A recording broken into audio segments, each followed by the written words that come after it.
في لحظات مستحيلة تخلق بالشوارع وبتتحدى واقع كان قنعنا أنه مستحيل نتحدى. 17 تشرين ما غير الواقع. بعد سنة بعد الليرة عم تدهور وحياة الناس عم تضيق. بعده النظام متمترس بالقصور لابس أقنعة جديدة بس مكشف عن نفس الأنياب. بعده حكم المصرف حابس الناس. ب 17 تشرين حاصرت الشوارع النظام ومن خوفه صار له من وقتها محاصر نفسه. للحظة اجتمعوا الناس بالشارع وما خافوا يتخيلوا عالم تاني، وبهاللحظة واجهوا الموت والانهيار وانفجار النظام ووبائه. وبعد سنة بعد الشوارع عم بتفتش عن هيدي اللحظة. بليلة خميس تحول التظاهرة على الرينج ببيروت للحظة تاريخية. في شي انكسر بالشارع، يمكن يلي كسره كان ضريبة واتساب، أو مشهد لبنان عم بيحترق لأيام وعجز السلطة عن تطفيته، أو الطوابير قدام محطات البنزين، أو يمكن الفقر، أو خسارة الوظائف، أو الحروب المستمرة طائفية طبقية والتحريض على الحروب والابتزاز الاقتصادي والأمني والطائفي. بس بهالليلة النار يلي ولعت ببيروت ما كانت حرب أهلية ولا انفجار.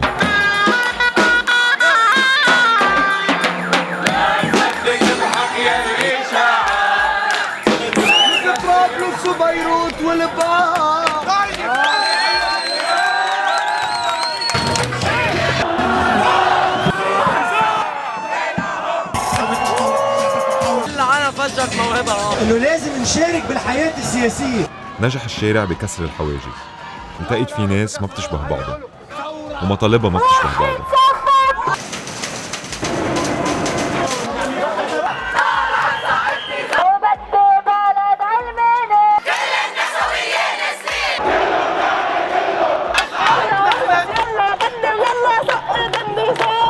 وأربكت النظام يلي كان مفكر حاله بيملك الشوارع. وأعطيت شركائي بالحكومة مهلة 72 ساعة وعم يدعي لإسقاط العهد. عم تضيعوا وقت. ومن أول ساعات الثورة فهم النظام أنه لازم يرجع يسيطر على الشارع، بس كانت الناس سبقته. من وسط إمبراطورية سوليدار سقطت حكومة سعد الحريري. استقالتي بحطها بتصرف فخامة الرئيس. بعد 13 يوم بالشارع وسط تشبيح وتكسير واحتفالات.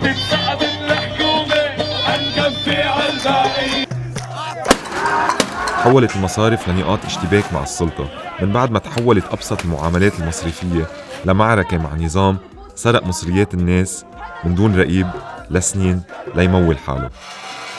ابتكرت الثورة طرق جديدة للمواجهة. بغياب النقابات ضمن تسكير الطرقات حق العمال بالإضراب. الوضع الاقتصادي بنهار قبل ما نحن نقعد بالشارع. بغياب القضاء ضمنوا المتظاهرين حرية المعتقلين بالمخافر. وقت قرر رئيس مجلس النواب يعقد جلسة مش شرعية قدروا الثوار يمنعوها. ليش حضرتكم المحاوير منزلينكم بوجهنا؟ مع سقوط الاقتصاد أمنوا المتظاهرين أكل وشرب. سقط حاكم مصرف لبنان بالشوارع، سقطت جمعية المصارف بالشوارع، سقط العهد القوي بالشوارع.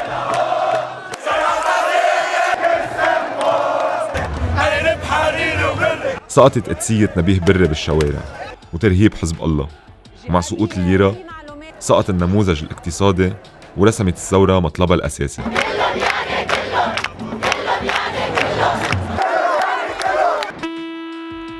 كل يوم بالشارع يوم تاريخي، وتضامن الثوار العفوي تغلب على عنف السلطة الممنهج. أنا بطلب من جمهور المقاومة يتركوا هاي الساحات. بلشت الثورة المضادة من أول لحظات الثورة.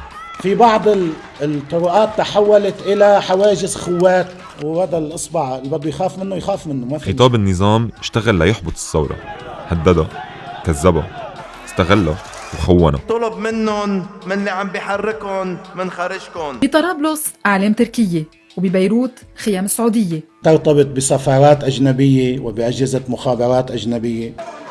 لجأ النظام للعنف.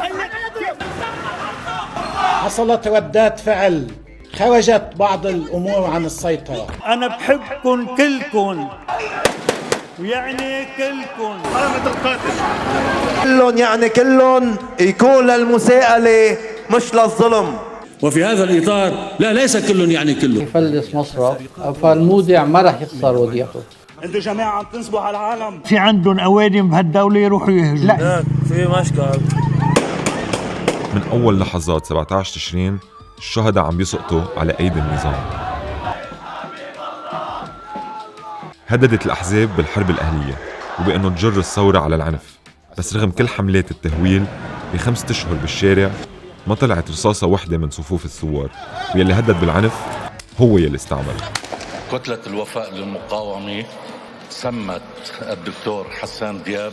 وصلت حكومة حسان دياب على السراي من وراء الحيطان، ونالت الثقة بوحدة من أشرس الهجومات يلي شنتها القوى الأمنية ضد المتظاهرين ببيروت. تغيرت اللعبة، طوقت المناطق. المصارف وقفت تعطي المودعين أموالهم كلياً، مع المصارف من مال والأمن من مال.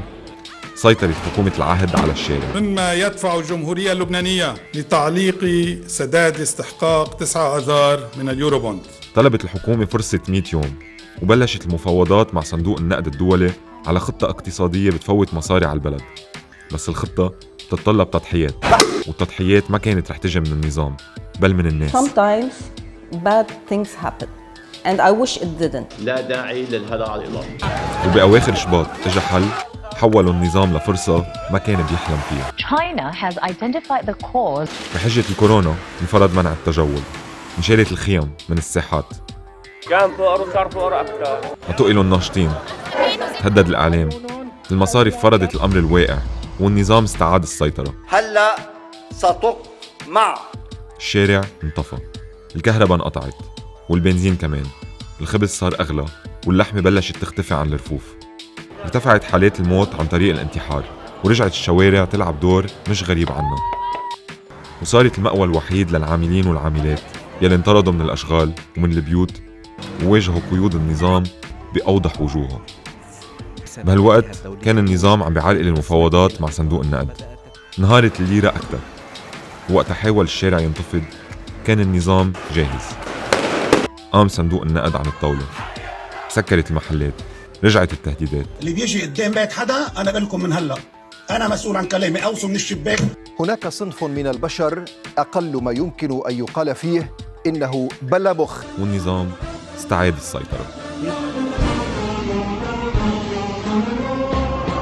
عماد فود سكر لي ازاز بليز.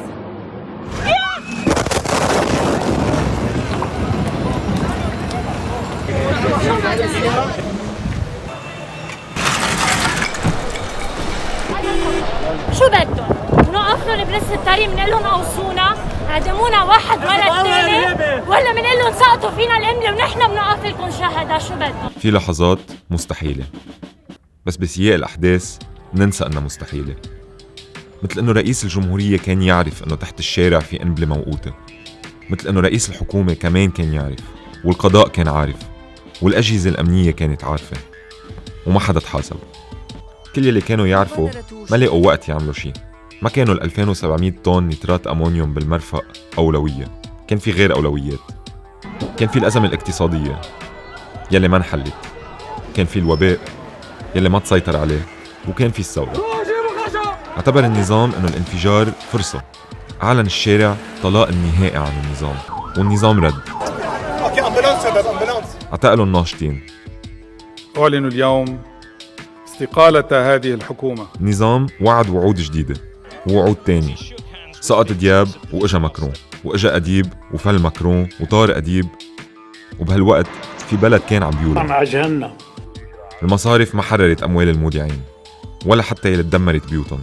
7 مليارات دولار تهربوا بين تموز وتشرين الأول، والأحزاب عم تتخانق على مقعد وزارة المالية، والحكومة معرقلة. وبعدين أن حكومتي لبنان وإسرائيل مستعدتان لترسيم حدودهما البحرية. ناس ماتت بالشوارع، ناس ماتت بالمستشفيات وعبواب المستشفيات، ناس ماتت بالبحر هي وهربانة من الموت ومن الجوع. وشوارع لبنان ناطرة بعد حدث مستحيل مش قادر يخلق إلا من الشارع.